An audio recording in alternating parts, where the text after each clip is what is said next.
This is the Extra Point Podcast from Arizona's family. Well, the college football world, the college sports world is changing by the day. What's it going to look like this time next year? This time the new year rolls around. This time the Fiesta Bowl rolls around in 2023, 2024. So let's talk to Erik Moses now, who zooms in, our Fiesta Bowl executive director, the CEO, joins us here on the Extra Point Podcast. First of all, how are you? And second of all, is your head spinning from all the news that we've had to digest here the past 2 weeks? Yeah, I've been living on spreadsheets that we need to keep track of what the heck is going on in college football these days. So I'm a little tired from following all of the news that has been breaking what seems like daily over the last several weeks. All right, so I think I still have it right, but who is technically contractually going to your bowl game? How does that work? Who will we get this year, and who will we get in years to come? So we don't have contractual tie-ins. You know, we're part of the college football playoff system, and as a result of that, those teams are assigned to the various bowl games that participate in the playoff, even in years like this year when we're not part of the playoff. So we will have two nationally ranked teams this year, probably one from the Power Five, if you will, or now Power 4.5, maybe, depending on how you look at what's happened to the Pac-12, and then another team. It could end up being two Power 5 ranked teams, but yeah, we don't have contractual ties in that way. Yeah, I keep catching myself, and there's a million different pitfalls now as you're trying to discuss the tradition of college football and how much it is changing. When you look at how much it is changing, do you feel like this is good for the sport going forward, or are there any reservations at how things are changing? Well, you know, I think one of the great things about the Fiesta Bowl historically has been the matchups that you get to see. Oftentimes teams that have never played each other or that don't normally play each other. And so not having the conference ties is something that's worked out really well for us. We think that change is inevitable. I remember when the Big East had football in it, and now it's just a basketball conference. You know, I remember when Maryland was in the ACC and Rutgers, when I was growing up in New Jersey, played in the Big East. And so change is inevitable. I think we won't understand the full import of this change until it slows down or comes to a stop. And whether that's two mega conferences, kind of AFC, NFC style conferences, or whether that's 4 or 3, I'm not certain. I know that the administrators and college chancellors and presidents are trying to figure out how do we ensure that young people have an opportunity to get the educations that they deserve, but also to live a full kind of college experience. And that includes what they do athletically, and it includes what they do on campus, in the classroom, in the meeting room, and hopefully out in the communities like ours when they come here to play in our games. So what do you think the college football world looks like when the Fiesta Bowl 2024, 2025 rolls around? We've got our first year of kind of these new conferences, Arizona State, Arizona going to the Big 12. What sort of matchup do you think you would get that first year after the 2024-2025 regular season? Well, as you know, in 2024, I think I've talked about before, is the year of the Fiesta Bowl. So this year's Fiesta Bowl is January 1st, 2024. Oh, that's right. That's right. So you have 2 in 2024? Is that right? You're going to have 2. We're going for 2. We're going to do a little doubleheader. Going for 2. You start and end your year with the Fiesta Bowl. And so for that second one, if you will, in 2024, we will be the very first quarterfinal in CFP history. And then the other 3 quarterfinals will follow us, but we'll be the very first one. And so we know we're going to have a team that has essentially gotten a bye, one of the top 6 rated teams, and then a team that has won a first-round game. So we think that's going to be exciting, not only because it's the first one, but also because we'll be able to hype up that matchup a little bit more, knowing the kind of home team, if you will, but then having just seen the new team coming off a win in a first-round game that'll be played on a college campus somewhere. Well, when and you look at, we got to get through this year first. You look at just the feel in college football, and you're talking about it all day. You're talking to people on campuses. What is the feeling right now about college football across the country? I think there's a lot of excitement about it and about the game itself. I mean, if you look at the Pac-12, despite everything that has happened to them, you've got some of the best quarterbacks and arguably the best quarterbacks in the country located in that conference. And so I think the gameplay is going to be great this year. I think there's a lot of excitement for how the sport may grow as a result of having its postseason become more of a tournament as opposed to just 2 games. But there's certainly uncertainty. And I think all of us who are part of this business and this industry are waiting for the musical chairs to stop so we can figure out how to make the sport that so many people love and cherish the best it can possibly be for all of the stakeholders, the student athletes, the fans, the alumni, and the communities that host these games. You know, I had a thought the other day. It's kind of a wild thought, but we have traditionally had the 2 bowl games out here. Any chance our other bowl game at Chase Field ends up as part of the playoff as well? What becomes of that game, you feel like, going forward?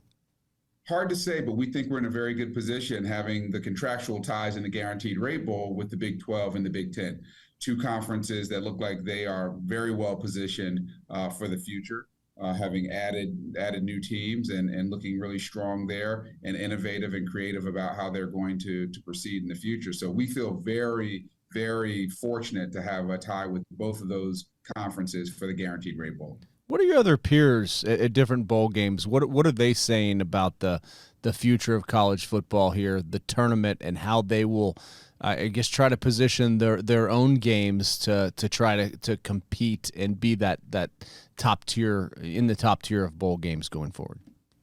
You know, I think those of us that are fortunate enough to run New Year's Six games are fortunate and happy that we're part of the college football playoff and will continue to be and will be a big part of that playoff, that expanded playoff going forward. And looking to ensure that what fans can expect, whether they're at the Fiesta Bowl, the peach, rose, sugar, cotton, orange, is a minimum level, if you will, of an experience. And that's going to be a very high experience because we're representing the highest level of college football. And so I think we're all excited about what the future can bring, but we're all a little bit, I don't want to say nervous, but certainly a little bit interested in seeing where things stop. And whether that's NIL and its effects on the game and on players and their participation in games, or whether that's transfer portal or any of the number of other factors that are affecting the game right now, we want things, I think we're all in agreement, we want things to slow down a little bit so we can figure out how to ensure that the experience is everything that people have come to know and love about college football. Do you think it slows down? It does seem like there might be some more conference realignment lurking out there. Do you have a feeling one way or another? Yeah, my gut says that we aren't finished. I think we're all keeping an eye on the ACC to see what happens there. We know that there's been some grumbling amongst teams, in particular Florida State, about the revenue splits in that conference, and maybe the desire to look around to see if they can get a better deal or a bigger share of revenues from a media deal. And so I think until those voices quiet down and we see some stability in the ACC, I think we're all kind of waiting for the next shoe to fall. And when it seems like, universities' bowl games are all kind of taking directives from television, and television's kind of calling the shots here and making making all the different matchups. And I mean, as a Texas fan, I'm super excited for them to join the SEC.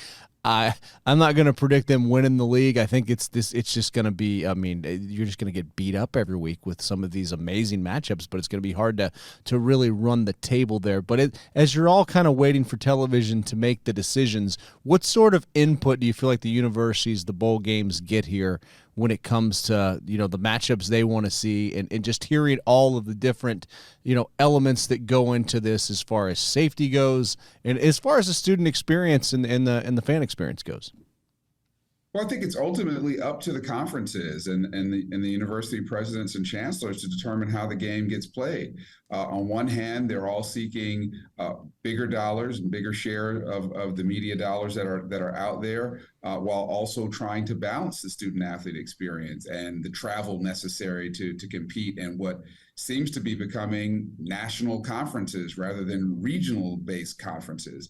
And so all of that, I think, has to be balanced as we look towards the future. But the game and the state of the game and the game play and what we're seeing on the field is probably as good as it has been ever, and certainly in a long time. And so we're seeing that reflected in ratings, and we're seeing that reflected in the interest around the game. But some stability, I think, would be appreciated by all of us. No, certainly, and it's you want to celebrate the sport and all the craziness.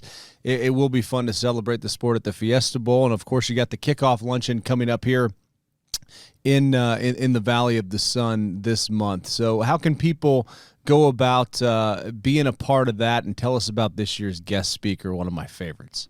Oh, we're super excited about having Desmond Howard as our keynote speaker for the Arizona Bank and Trust Fiesta Bowl kickoff luncheon on August 22nd over at the Biltmore Resort. Folks can go on our website, fiestabowl.org, to secure tables for that event.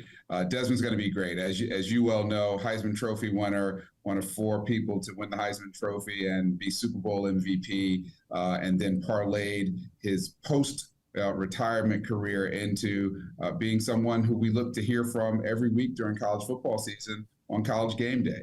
And so Desmond has not only his own stories about being a highly rated player coming out of high school, going to one of the best programs in the country with Michigan, and then on to the NFL, but also now continues to live, eat, sleep, and breathe college football for ESPN. And so we are looking forward to some great stories and spending that time with him, as well as the business and civic leaders from across the Valley and across the state who show up to celebrate college football season getting started again. What's the over-under on number of pictures Desmond Howard is asked to take people doing Heisman Trophy poses with him? If I get close to him, I might have to make that request. Look, I don't know if I can count that high, but I think it's going to be a pretty big number. I'm not certain that Desmond has any interest in hitting that pose anymore. I think he has told us that he's officially retired that, but I don't think he'll object to if you want to bust a move and hit that pose next to him. I don't think he'll object to that. Yeah, there were no Heismans being won in 1995 when I was trying to run out routes in Houston, Texas. What's your athletic background, by the way? Were you a football player? What was your sport of choice? I was only decent in baseball. I played baseball through high school. I did play football from kind of Pop Warner until freshman year of high school, when I noticed that all the other kids were getting bigger and liked going head on and hitting in that way. And I was neither getting bigger nor did I enjoy that kind of contact. So decided football wasn't for me anymore, and basketball kind of stopped around middle school again, when being vertically challenged a little bit here wasn't going to help me to be a good hoops player. Well, do you have a thought on our baseball team? Because it's been a really long month. Are you a pitcher? Can we bring you out of the bullpen? Hardly. This arm was never that great, but it's probably string cheese now. Look, I've got my fingers and toes crossed for the D-backs to get back to their winning ways and make it into the playoffs. They started off so strong, and I've been to 3 or 4 games this season, and they've looked great. And they're an exciting team, and I'm excited to follow them. I just think they've got to get their mojo back and shake whatever has attacked them recently, shake it off and get back to their winning ways. And I know we all hope in the Valley that that's what's going to happen. Yeah, certainly. And it's so much fun, the crossover in the Valley, as somebody's, kind of knee deep in one sport and can kind of, get involved and really buy into another team. And I think the Diamondbacks captured everybody's attention. So hopefully they can get it back on the winning track on Friday. And, of course, you got the Fiesta Bowl luncheon, another huge – we're a big event sports town. That's coming up later this month. And go on the Fiesta Bowl's website. You can, get involved there. What else do you have going on this fall? There's other charity events going on that people can get involved in with the Fiesta Bowl. It's more than just a game, right? Absolutely, yeah. And our big one for the fall is the PNC Par 3 tournament that we do over at Mountain Shadows every year. Probably the best and most exciting golf tournament in the Valley. Lots and lots of great prizes to be won. We have $1 million hole-in-one opportunity for people to win. Great prizes there, and it's just a really fun outing. And if you like to get out there and swing the sticks, but maybe don't want to spend your entire day out there in a tournament, playing a par 3 course means you can get in and out pretty quickly, or make your way more quickly to the 19th hole and enjoy some adult beverages and other kinds of refreshments there while other folks are out playing and completing their round. So looking forward to that very much, and definitely looking forward to getting involved here with some of the youth football efforts in the Valley, ensuring that we're plugging in with that community and making certain that people are celebrating football at all levels in the Valley throughout the year, whether it's youth, high school, certainly college, and our professional team as well. So we are football people, and we're going to be carrying that banner from now and into the future for a very long time. Yeah, you can feel the passion for it coming through our screen right now. So, hey, thanks so much for joining us. Look forward to hopefully talking to you more as the football season goes along. And I'm not going to ask you for your first bowl projection yet. Let's wait until we see one game, and then we'll hit you up on that. Does that work? Well, you're a gentleman for giving me one game in. Yeah, I appreciate that. I'm a much better prognosticator after at least one game in this season. Oh, great. Well, have a great day. Appreciate your time. Thanks, man. See you soon. The Extra Point Podcast is a production of 3TV, CBS 5, and azfamily.com in Phoenix, Arizona.